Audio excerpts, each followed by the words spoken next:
नमस्ते, जय हिंद। ये है द आवारा मुसाफिर शो क्लिप्स।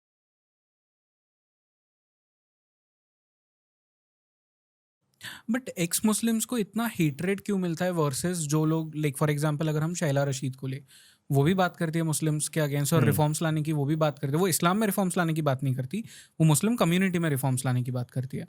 उन्हें इतना हेट नहीं मिलता जितना आपको मिलता है, आपको इतने थ्रेट्स मिलते हैं, उनको कुछ नहीं मिलता। देखिए, इसमें बुनियादी फ़र्क ये है कि शाइला रशीद हो गया, हमारे डॉक्टर रिज़वान अहमद साहब है, हमारी नाज़िया इलाही ख़ान हैं, और भी ऐसे लोग हैं। और 1-2 नाम मैं भूल रहा हूँ। अगर बेसिकली अगर देखा जाए, दे डोंट टॉक अबाउट इस्लाम, हुँ, ठीक है? They don't talk about Islam normally. Right. They talk about Muslims, they talk about the community. They talk about community. तो मुसलमान को ये है कि हमको गाली दे दो, हम बर्दाश्त कर लेंगे। यहाँ तक कि अल्लाह तक भी चले जाओ। हाँ, ये क्या चीज़ है कि अल्लाह को आप कुछ भी बोल दो, बैकलैश नहीं मिलता उतना। आप प्रॉफेट मोहम्मद को कुछ कह दो, तो फतवे जारी हो जाते हैं आपके हाँ, अगेंस्ट। इसी में अभी वो जवाब भी आ जाएगा। तो वो है कि ठीक है, अल्लाह तक भी अगर कुछ बोल दो तो हम थोड़ा बर्दाश्त कर लें। कम्युनिटी लेवल तक तो हम फिर भी गाली दे दो हमको, नीचा बोल दो, कुछ भी बोल दो, अनपढ़ है, जाहिल है, हुँ, कुछ भी बोल दो, हम बर्दाश्त कर लेंगे। तो चूँकि ये लोग उस लेवल तक ही है, इस वजह से they don't get that much. हालाँकि हेट उनको भी मिलता है, ऐसा नहीं है नहीं मिलता है। They get hate but not at that level. Right. लेकिन जो एक्स मुस्लिम होते हैं नॉर्मली या generally, they speak about Islam, they speak about prophet Muhammad. अब यहाँ पे उनकी जो लाइन है, रेड हुँ। लाइन, वो क्रॉस हो जाती है। अब वो बर्दाश्त नहीं कर पाते। And this is why we get that much of या सो मच ऑफ हेट, क्योंकि हम कम्युनिटी लेवल पे बात नहीं कर रहे, हम इंडिविजुअल मुसलमानों पे बात नहीं कर रहे। We directly talk about Islam, we directly talk about Quran, we directly talk about Allah and we directly talk about the life of prophet Muhammad. अच्छा, अब आपका ये सवाल जो है कि भाई अल्लाह को बोलो, तो इतना नहीं ये लोग हाइपर हो जाते हुँ, हैं। लेकिन प्रॉफेट मोहम्मद को कुछ कह दिया तो एकदम ज़ॉम्बी की तरह हो जाते हैं। वो इसी वजह से आप देखिए, एक मुसलमान जो अल्लाह से कैसी बात करता है, "ए अल्लाह तू मेरा ये काम कर दे। ए अल्लाह मैं तुझसे दुआ करता हूँ।" तू से बात करता है वो अल्लाह से जब हुँ, बात करता है।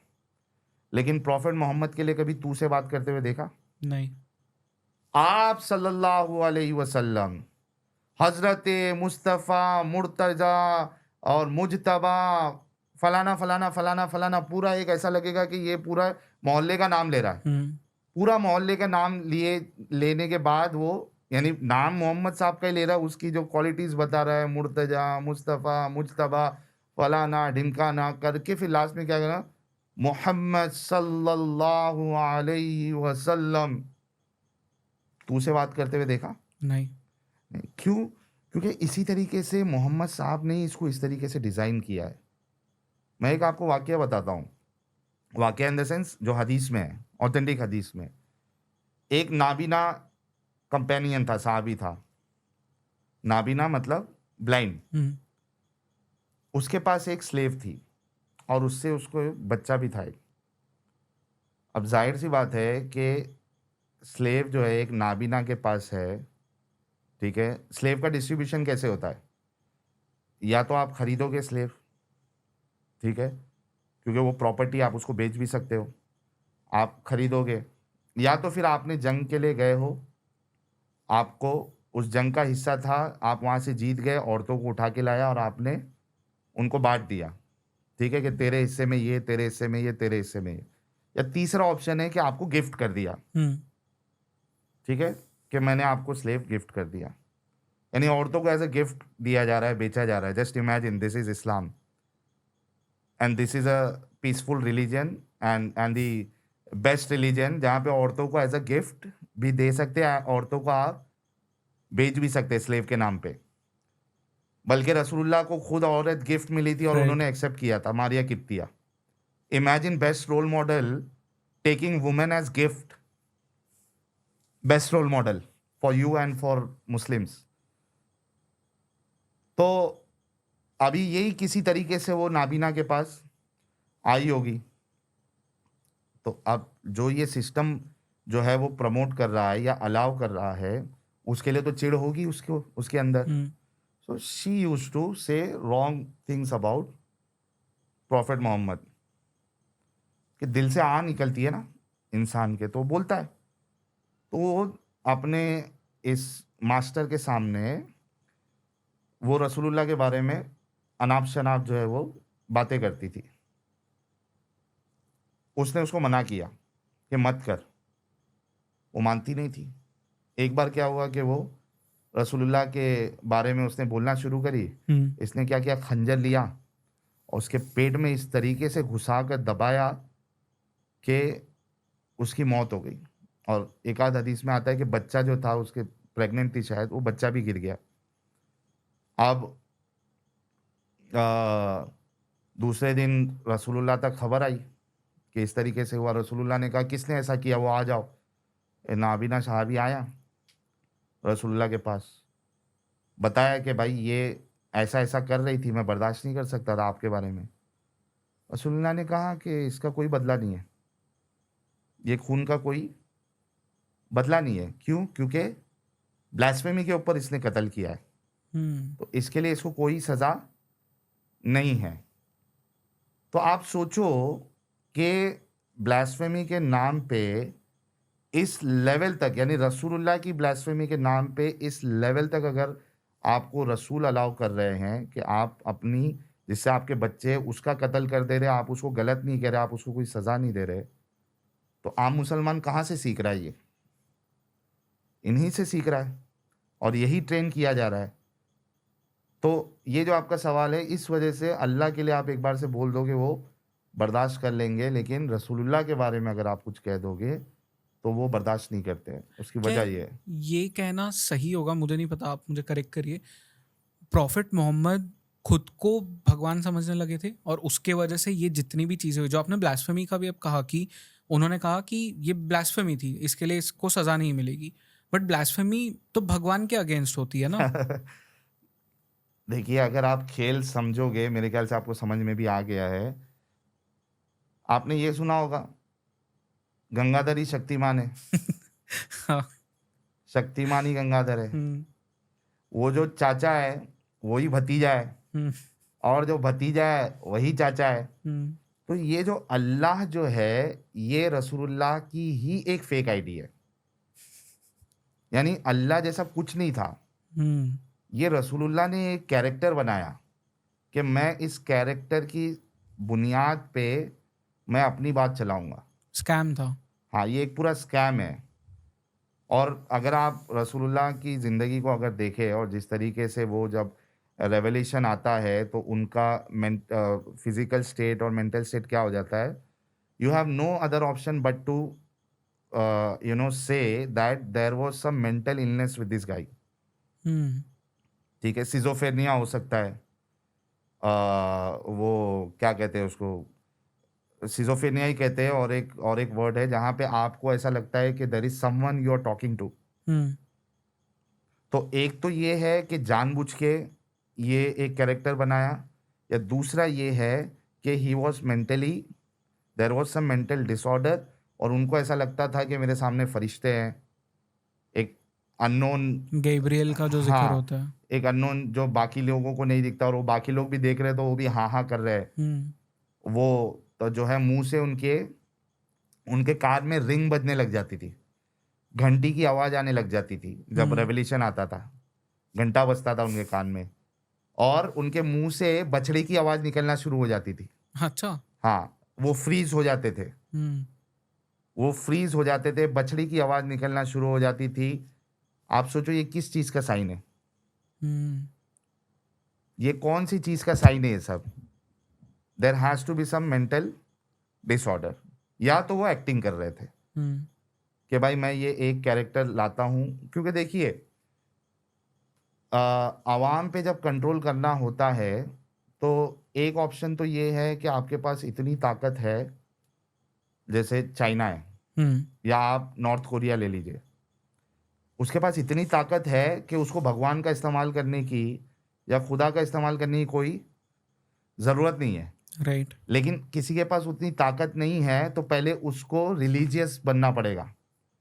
कई सारे हमारे भारत में भी ऐसे बाबा मिल जाएंगे जो रिलीजियस चीज़ को स्टार्ट करते हुए when they got massive support, massive power, then what they did, हम्म। फिर वो तो नेताओं को भी अपने कंट्रोल में राइट। रखते हैं। तो ये दो तरीके से कभी भी लोगों के ऊपर जो है वो आप कंट्रोल पा सकते हो कि आपके पास पहले से इतनी ताकत है, या you take you know help of some religious तरीके की चीज़ें। तो रसूलुल्लाह के पास तो स्टार्टिंग में पावर थी नहीं, तो he has to create some entity through which he can say that you know this is my not my command but command from that god. तो ये गंगाधरी शक्तिमान है, और चाचा ही भतीजा है और भतीजा ही चाचा है। तो ये जो मक्का से मदीना की तरफ आते हैं, तो मक्का में तो हमें ऐसा कुछ देखने नहीं मिलता, मदीना की तरफ पहुंचते हैं सडनली खून खराबा होने लगता है, ब्लडशेड बहुत ज़्यादा बढ़ जाता है। तो ये क्या हुआ, एकदम से पूरा पार्टी बदल दी? जब आप रसूलुल्लाह की ज़िंदगी को पढ़ते हैं तो 2 फेज़ है, 3 फेज़ है एक्चुअली। 40 साल तक तो वो भटके हुए थे। ये मैं नहीं कहता, कुरान में अल्लाह कहता है कि ववजदका ज़ाल्लन फ़हदा, हमने तुमको भटका हुआ पाया, लॉस्ट पाया, गुमराह पाया, और हमने आपको गाइड किया। सेकेंडली, मुसलमान साबित नहीं कर सकते कि 40 साल तक रसूलुल्लाह मुसलमान थे, कि उनको कोई अल्लाह और ये सब चीज़ का पता ही नहीं था। He was not knowing. 40 साल के बाद अचानक एक जो है वो फरिश्ता आ जाता है, जिब्राइल, and he treats him like a criminal. बुखारी की हदीस है, हदीस नंबर 3, कोई मुसलमान जाके चेक कर ले। वो जिब्राइल आते हैं, कहते हैं पढ़ो। रसूलुल्लाह कहते हैं मैं पढ़ना लिखना नहीं जानता। वो ये कहने पे फरिश्ता इतनी जोर से रसूलुल्लाह को भींचता है कि रसूलुल्लाह कहते हैं कि मेरी जान निकल जाएगी, ऐसा लग रहा था। तो फर्स्ट टाइम किया। ये कोई फरिश्ता जो है वो गॉड के मैसेंजर के साथ इस तरीके की हरकत करेगा? नहीं। लेकिन रसूलुल्लाह के साथ कर रहा है वो। फिर वो कहता है पढ़ो, ये कहता है मैं पढ़ना नहीं है, फिर वही क्रिमिनल वाला ट्रीटमेंट। तीसरी बार बोलता है कि पढ़ो अपने रब के नाम से जिसके तुमको ये अलग का और इस तरीके की बात आती है। तो अब रसूलुल्लाह डर जाते हैं कि यार मेरे साथ क्या मामला हो गया। Again a sign of mental disorder, कि आपको कुछ ऐसी नई दिखने वाली चीज़ें जो है आपको नज़र आ रही है।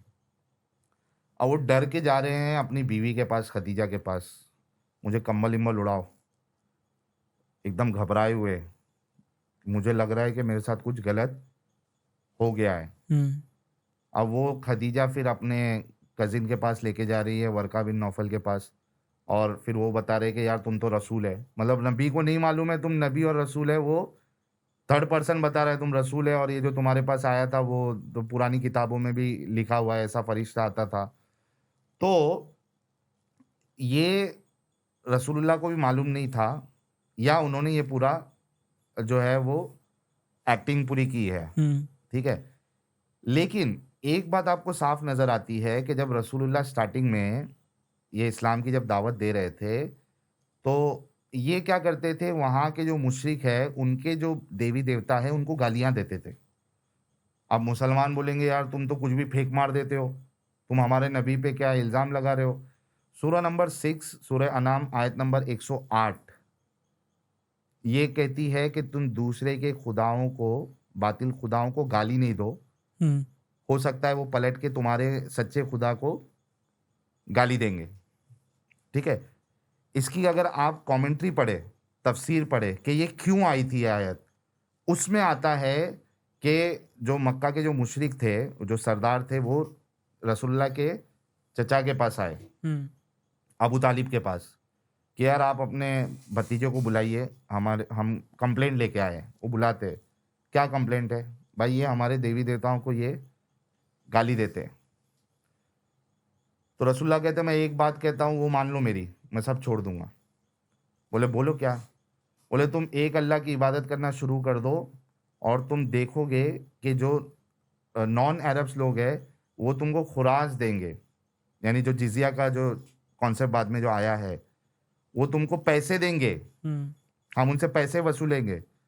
इसका मतलब ये चीज़ पहले से रसूलुल्लाह के दिमाग में तय थी कि मुझे इस तरीके से डिज़ाइन करना है ताकि हम लोगों से पैसे वसूलें, लूट-मार करके।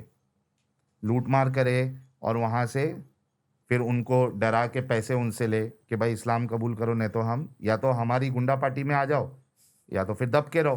हम्म, तो ये पहले से था उनका माइंड में कि हमने ऐसा करना है। लेकिन प्रॉब्लम ये हो रही थी कि मक्का के जो मुशरिक थे वो स्मार्ट थे। वो इनके ये फर्जी खुदा को देवर मतलब एक्सेप्ट तो नहीं कर रहे थे, लेकिन उनका एक ही चीज़ था कि भाई वो इतने सेक्युलर थे, हर एक उनके कबीले की अलग-अलग देवी-देवता थी। वो मक्का में वो मौजूद थे, अपने-अपने देवी-देवताओं रखते थे। दे वर वेरी सेक्युलर। उन्होंने कहा कि भाई तुमको नहीं मानना है, मत मानो, एब्सोल्युटली फाइन। तुमको अपने अल्लाह को मानना है, मानो। तुमको ये कहना है there is no god, absolutely fine. लेकिन हमारी देवी-देवताओं को तुम गालियाँ मत दो। We will not tolerate this.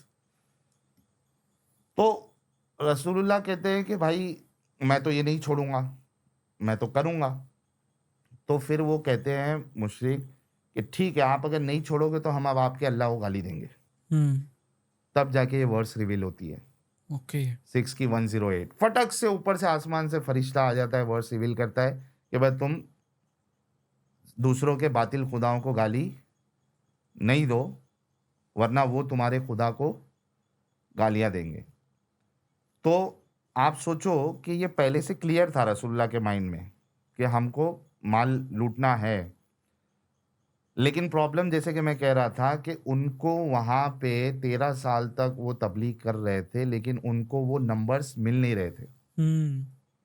13 साल में रसूलुल्लाह जो तबलीग कर रहे थे, ही गॉट ओनली कुछ सोर्सेस में आपको मिलेगा ओनली 46 पीपल, किसी में 80 या मैक्सिमम 96 आप पकड़ लीजिए। उतने लोग ही थे, उतने लोग को लेके तो जंग नहीं किया जा सकता। तो इस वजह से आपको मक्का की जो वर्सेस है, जैसे बहुत सारी जो वर्सेस है, वो उसमें आपको थोड़ी नरमी नज़र आएगी कि यार चलो वो भी ठीक है, हम भी ठीक है।